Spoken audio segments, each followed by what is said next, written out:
I want to start this year off with something different. I want to admit that I've made a mistake in the past. I've made certain assumptions about anarchists that were not correct.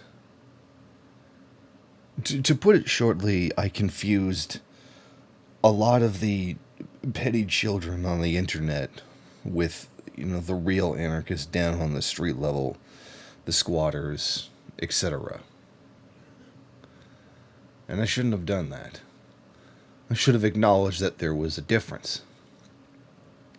It's like comparing the Marxists who are down on the street fighting and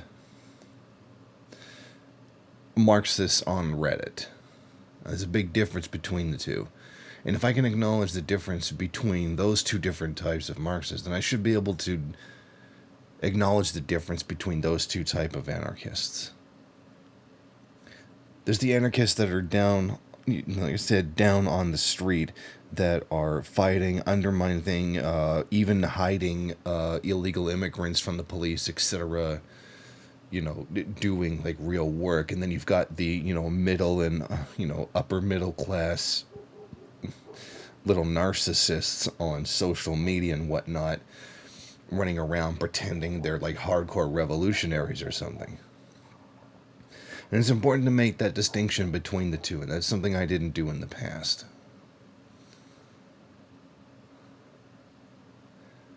And I want to apologize for that on top of it. Now, I also want to combat some ideas that I've never held myself,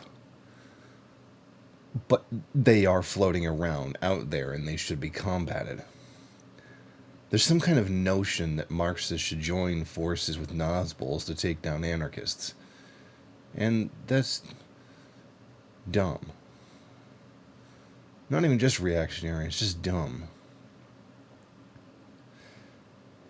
There are phony left comms out there who say that they should go around taking down, quote unquote tanky discords and YouTube channels and stuff like that because of their perceived moral superiority.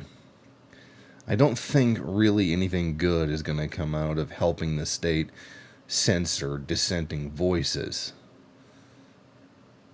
Yeah, I don't think that's going to help. I don't think undermining other leftists is going to be a good thing.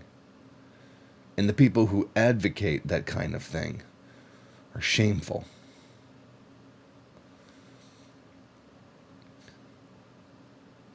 Now, I'll acknowledge that I've made harsh criticisms of anarchism in the past, but it was never out of hate, but out of a desire to see correct ideas.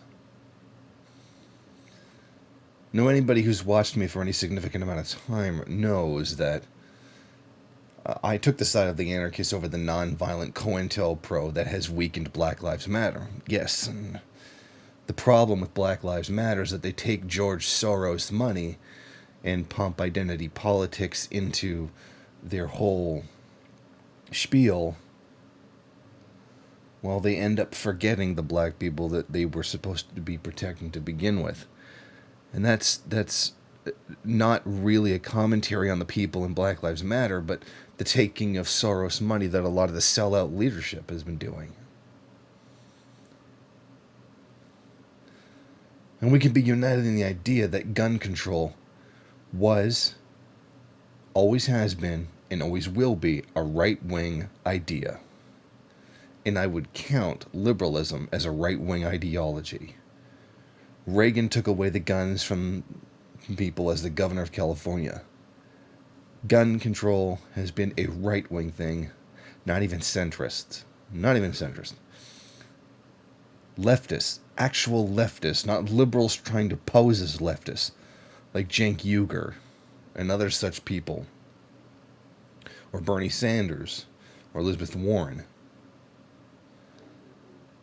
We have always stood by the idea that the marginalized in the world, even specifically the context of the United States, the marginalized should be armed. And we believe in that. And this comes down to another major difference between the real anarchist squatters who distrust first worldist Marxists and the fake anarchists who are clearly white, middle-class SJWs that consider everything racist, racist calling the lumpen racist. Here's a better way of explaining that. Caleb Maupin has a video on the movie To Kill a Mockingbird. I suggest people watch that video, and you'll get a better idea of what it is that I'm saying. White colonists make anti-white politics. Now, the real anarchists see past this. That is why we know that the fakes on YouTube are not really anarchists. Anarchists hold a strong philosophical argument against authority. They tend to read Rocker and then fly high the black flag and remind Marxists, like myself, that flags get in the way of red blood. The fact is, as Marxists and anarchists, we're never going to agree on many issues.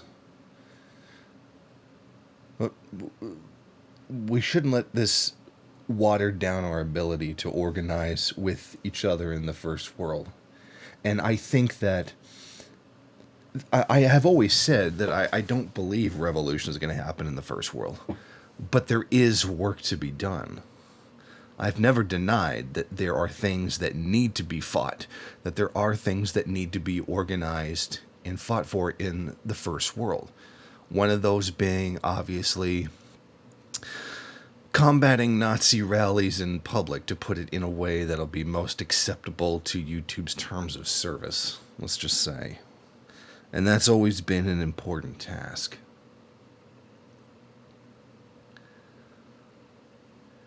And now that I've been made aware of a lot of the struggles and the things that anarchists are doing in places like, say, Arizona, in the very worst areas that, frankly, the United States has to offer, I think these are righteous struggles as well. They're not revolution, but they're battles that need to be fought. They need to be carried out. And a lot of them are protecting the right people. This should not be undermined. You know, I am reminded of what Mao said, unity, struggle, unity. You know, the old negation of the negation, which oddly Mao said in On Contradiction didn't exist, but then proceeded to use it. Unite with them on the things that we agree with, struggle with them on the things that we don't agree with, and then unite with them again when they agree, etc. And of course, we're not going to agree on everything. Of course, that would be why it's two different ideologies. But the point is, there is cooperation that can be done, and cooperation that needs to be done. And this is the message that I want to send to everybody on 2020. That this kind of cooperation is going to be necessary now, possibly more than ever. We're entering a time where, well, the planet is literally on fire. The earth is burning. Humankind is burning. Society is burning. Whether that be, opioid crisis, people working 3 jobs just to get one livable wage, etc. The social situation in the United States breaking down, and many other countries, across the first world as well. There is work that needs to be done, organizing that needs to be carried out. And it may not be revolution, but it is work that needs to be done nonetheless. So here's to everybody genuinely trying in 2020. And hopefully to more people that decide to really try in 2020. Because we need more of the people on the street level that are willing to take the bumps and the bruises and even the bullets to get done the work that needs to be done.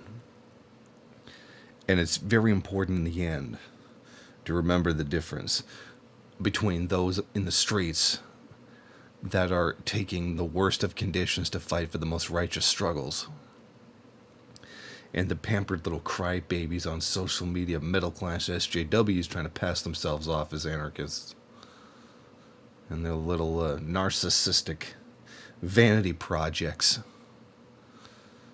And it's right to side with those who are doing the righteous struggle, even if we do disagree on even a lot of things. So here's to real struggle in 2020 and solidarity with those who are doing the real struggle. Thank you for watching. If you like this program, then please head over to my Patreon page and set up a monthly donation. It's your donations that keep this program running. Also, if you would like, please rate, comment, subscribe, and share in various social media.